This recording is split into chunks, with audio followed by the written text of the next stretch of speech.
Let's see if I get the slides. So we would be ready for the slides for the second speaker, please.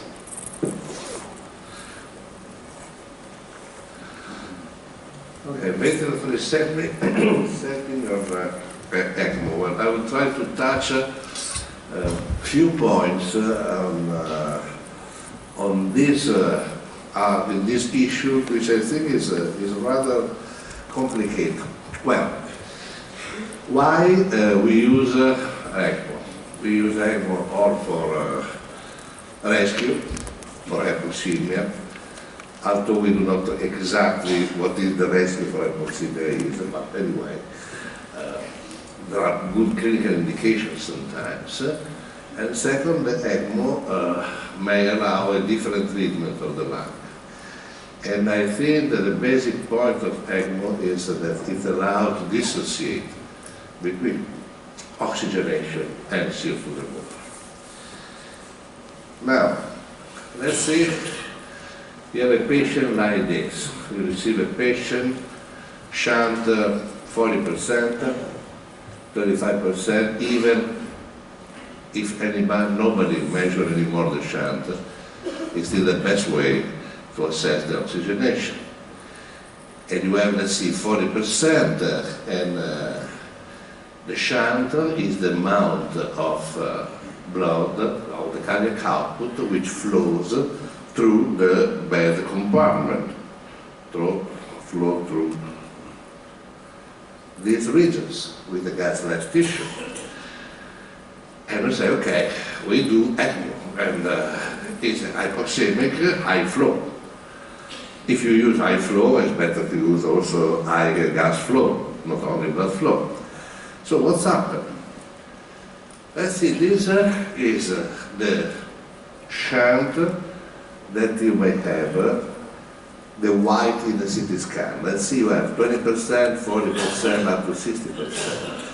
And this is the PO2 and FiO2.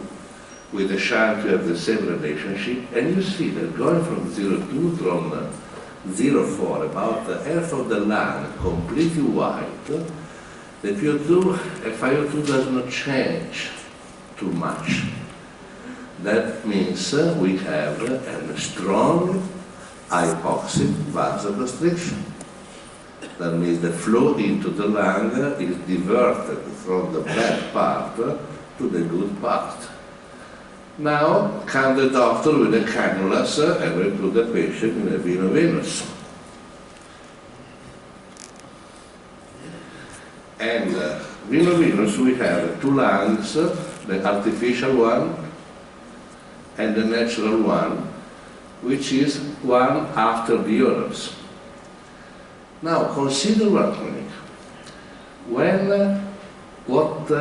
I give oxygen here, more oxygen I give here in the venous blood, less oxygen my natural lung takes. More CO2 I take out from here, less CO2 I have to eliminate from the natural lung. Let's imagine a perfect lung here. And let's imagine that all my blood goes to the artificial lung before. What will be the oxygen exchange here in the good lung? 0. And ask yourself, why should I have improved survival if I put more oxygen in the venous blood? What is the rationale? But the urgent rescue for oxygenation. These two systems talk each other. Cannot be taken separate, put to cannula, see you later, and see what's happened. Let me go ahead a little bit. This is an example. If the shunt would remain the same, if I decrease the ventilation from 10 liters, let's say 2 liters, and I give 1, 2, 3 liters of extracorporeal blood flow, my PO2 goes up. But does the shunt remain equal when I go in venous-venous? No, my dear friend. the shunt increases because I abolish the hypoxic vasoconstriction. So you have the paradoxical finding of a patient with 3-4 liters of extracorporeal blood flow, fully oxygenated, 100% in the artificial lung, and you see the PO2 was, let's see, 45, it goes up to 50, 52, 53. Never goes up to 200, unless you have an hole in the atrium. Other problem may go up. And so ask, what are you doing really with this system? And let me touch a few little things. What's happened when they have the oxygenation mainly through the natural lung and the CO2 removal from the artificial lung? I decrease the ventilatory respiratory quotient.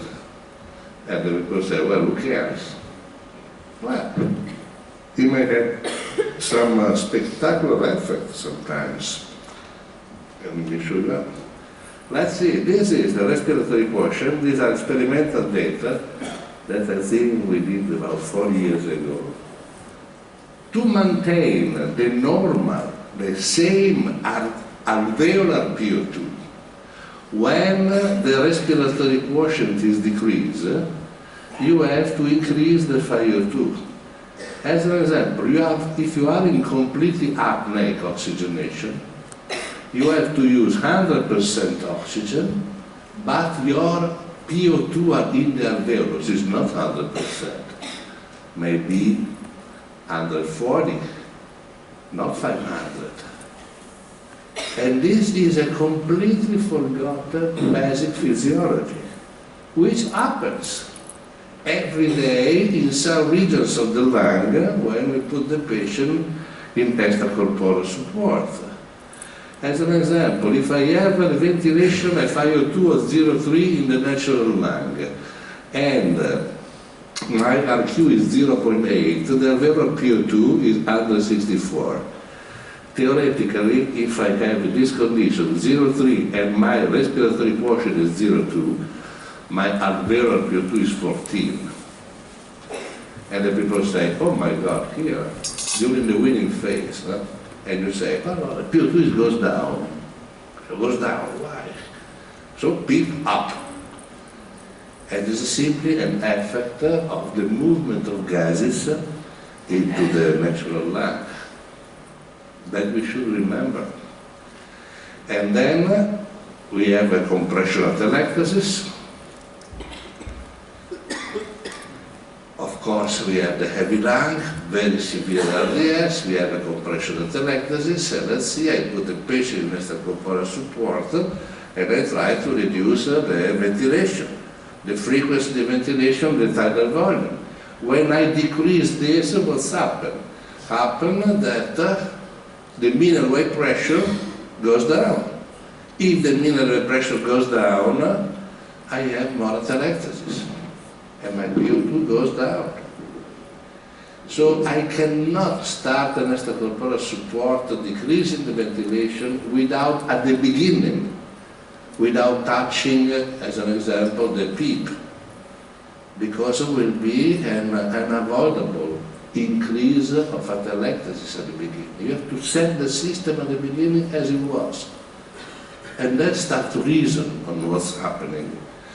And this the way why we use the low frequency ventilation. What we found, even in normal animals, that if you have a complete apneic oxygenation, in 24 hours the lung becomes smaller and smaller. You can imagine a little bit of gases going in some regions of the lung when you have some secretion and so on.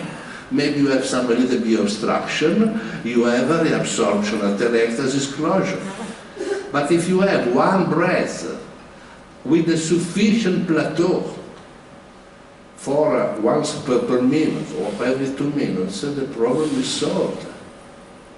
Now there is the paranoia of a super active, of a super protective ventilation and so on. So that people give a tremendous low tidal volume, which means a tremendous low hypoventilation. Hypoventilation is hypoventilation even with normal PCO2, because I take care with the membrane lung. And another thing, the nitrogen.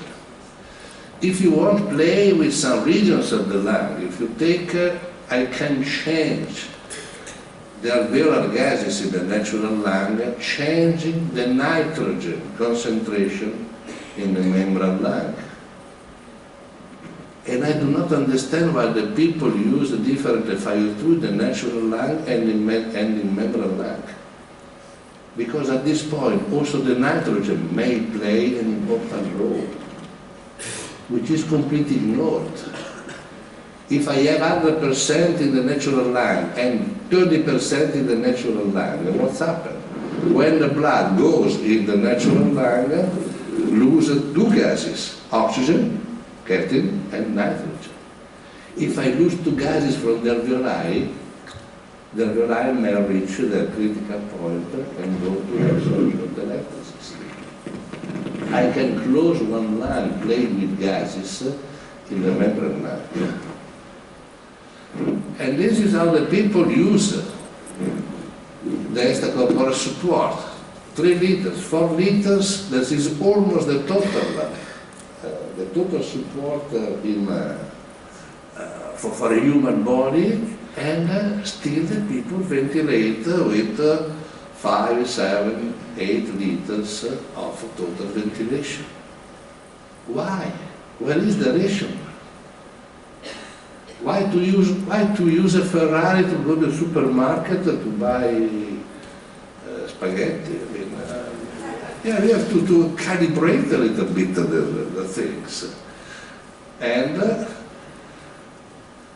so I think the ventilator setting should be adequate to maintain CO2 while avoiding all these pressure respiratory rate, which is, you can read all this as a part of the same physical entity, which is the mechanical power, and to maintain oxygenation, avoiding low alveolar, and avoiding atelectasis due to the compression and the absorption. However, and I conclude, after 40 years of extracorporeal support, we do not know. Everybody speaks about, okay, to avoid damage. But it would be far more fascinating to approach the problem in another way. What is the best setting to promote healing? Is a complete lung rest? Complete lung rest with the complete collapsed lung, or completely expanded lung, or a moderate movement, or a very high movement? We don't have any idea about that, because this problem has never even thought. And I think the future will be devoted to try to understand which are the biological conditions that better promote healing of the patient with this, which is an extremely powerful technique, but still with the possible presence of complication.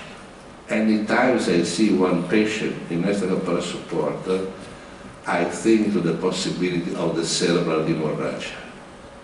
And then we should make us very prudent when deciding to apply this kind of great technique. Thank you for the attention.